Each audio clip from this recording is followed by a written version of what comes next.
மின்னலை பிடித்து மின்னலை பிடித்து மேகத்தில் துடைத்து பெண் என்று படைத்து வீதியில் விட்டு விட்டார்.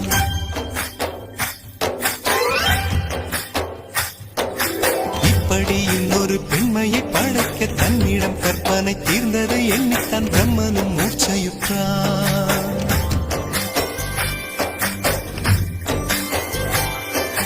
மின்னலை பிடித்து மேகத்தில் துடைத்து பெண் என்று படைத்து வீதியில் விட்டு விட்டார்.